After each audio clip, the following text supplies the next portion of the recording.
This is Wendy Howe, and I'm here to just give you an overview of where to find some of the things that you might be looking for in curriculum for middle school science, including the assessments, and I'm also going to walk through some things on DMAC. So just take a minute to watch through this video. If you have any questions about that, obviously when you're all done with this, if that didn't help or you have something else that you need to ask, please feel free to send me an email or text me anytime. Okay, so here we go. I'm going to show you where to find your curriculum documents and your text checks, and then take a little tour into DMAC to make sure everybody knows where to get stuff. So we will start with, you can access curriculum documents in two ways. One of them is directly through the team drive. All of you should have been invited to and are members of the middle school science team drive. If you are not, please let me know as soon as possible because that's where everything is housed. Another place that you can go to get your things is through the site, the website for curriculum. And obviously, it will say Science Middle School and where to go, but that takes you pretty much to the exact same place. It'll take you to the Team Drive folders. So either way, you're going to end up in the same place. For this particular example, I'm going to use 6th and 7th grade. If you go to the from the website, if you go to the 6th and 7th grade curriculum link, it'll take you to the folder, and that folder is, okay, it will take you to the folder. You have to click down a few times. Choose a unit. I'm going to choose Unit 6, actually, because that's kind of where I've started. And it will take you into a folder eventually. Or it'll take you to the map, and that map is actually located in the team drive as well. So either way, you can go through the website and go that direction, or you can go directly from, I'm going to go back to the team drive because that might be easier. It just depends on what you want to do. So here in the team drive, there are a few changes that have been made in the last week or two, so I wanted to make sure that everyone was aware of those. If you go into the team drive, you'll notice that there are several folders here. Obviously, for this year's curriculum, you're going to go to the 18-19 curriculum folder. And then here's where all these documents are housed. And again, these are linked to the website. So you can go through the website and drill your way into this. I will double check. Actually, while we're talking, I'm going to make sure that you can also find your text check from here. You should be able to get to your text check here, and if not, then I will fix that today, so that when you get into the folders, you have the ability to get to your documents directly. So either way, you're going to be able to go from either direction. Yeah, here we go. So here's the text check. If you drill down into the Unit 6 Energy folder, obviously first semester stuff does not look like this, but second semester will. You'll have access to the text checks from this place, the on-level test and the key, the pre-AP test and the key. It's really important that you're using the correct test. I'll talk in a minute about why we have separated these back out. But again, this is from the website. Let me say what I was going to do and go back to the team drive. You'll find the exact same thing here. So this is a little easier to see on the screen. So I'm just going to go ahead and do this. So when you get into the curriculum, and again, I'm just going to do the top one, which is 6th and 7th grade for this year. There's some overlap because of the transition back to pure grade level standards. And so 6th and 7th grade really look a lot alike. And that's why there's been some overlap on some of the tests and things like that. But for data purposes, from here on out, we're going to separate those tests and those keys. It's very laborious and difficult to try to separate data by teacher.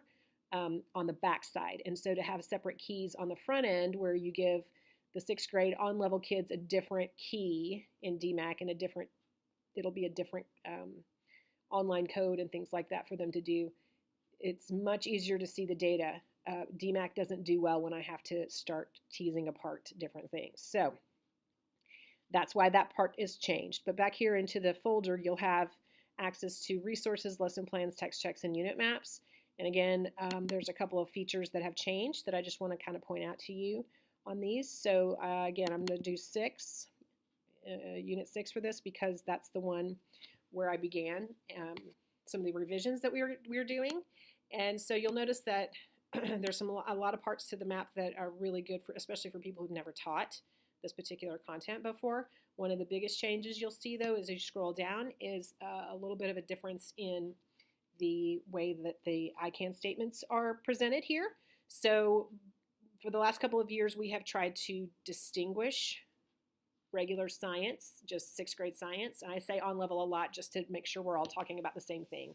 With kids, we just say 6th grade science, but 6th grade science and pre-AP 6th grade, we're really working hard with our AP teachers at the high school level to figure out what's the appropriate thing to do for this. And what we have landed on is that on-level students do certain things, as do pre-AP students, and we kind of take our cue from the TEK itself. So this particular one, 6-8A, we've unpacked into I can statements, and you'll notice it says 6th grade students can, or I can. And so all students in 6th grade will be required to have mastery of these particular things, and we also go so far as to even locally code those. So these numbers are going to come up again when I look at the text check. In addition to that, pre-AP students will also do these 3 things. So on level is, or the blue is for on level and pre-AP kids. And then pre-AP are also doing additional or sometimes more deeply involved in the content, and those are expectations for those level students. You'll also notice, and this is not new, but I'm going to go ahead and point it out, we have assured experiences for students, and so 6th graders, for example, all 6th graders need to do a roller coaster lab, and they can choose your lab, but it just needs to be something that has to do with roller coasters, comparing and contrasting potential and kinetic energy.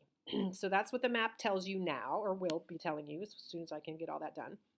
You'll notice too, sometimes if you scroll through, there are no extensions for pre-AP. The pre-AP kids do exactly what the 6th grade students do. So there's not always more, and sometimes it's just deeper, or it might look different, but this is where you get that information.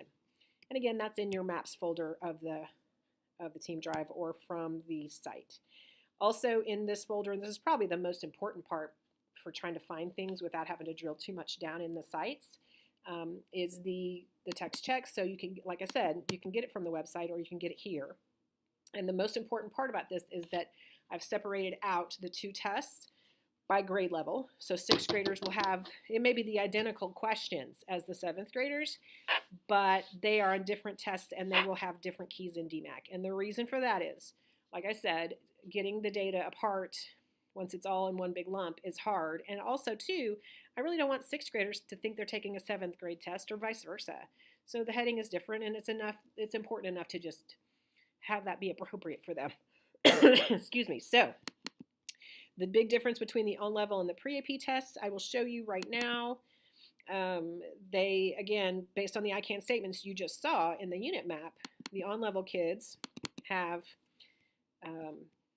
oh, by the way, when you get into these folders, you'll have the PDF for the students. You'll also have the key to that test. So when I go in to look at the PDF, I see that the 6th grade science students are going to do 10 questions. And again, they are locally coded with the I can statement designation that we have given it.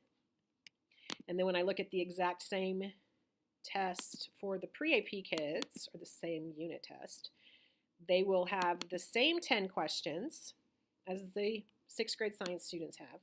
But then they also have 3 additional, also, by the way, that's this little dash, this set of 3, that splits the on-level questions from the pre-AP questions, just for you as a teacher so that you know that's kind of where they start.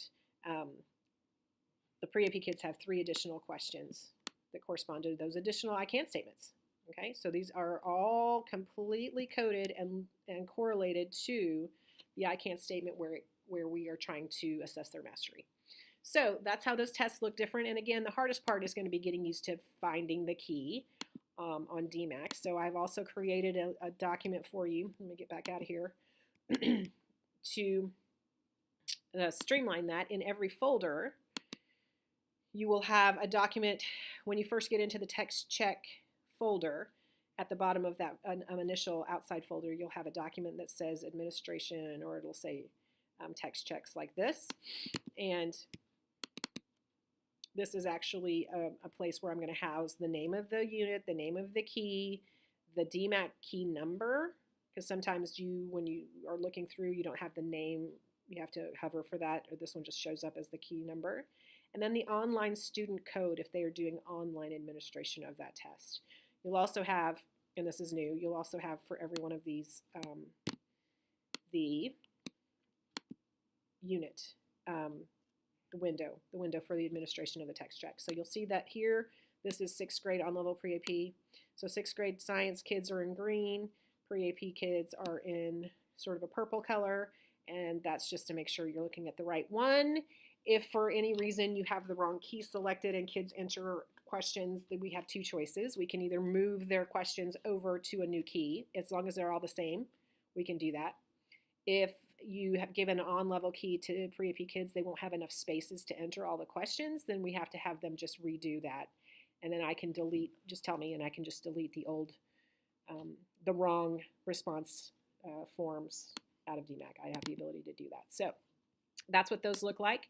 So that's the maps and the text checks. Also, just while I'm in here, I'm going to show you this little thing that I added a while back that is the online administration student instructions. This is essentially a PowerPoint that you can post in your classroom when they're about to take an online admin of DMAC, and it walks them through exactly how to enter how to get in and enter, find their key, and do all that. Okay, so you're welcome to use that anytime. The only thing that changes every time when they do an online test is that they have a different code.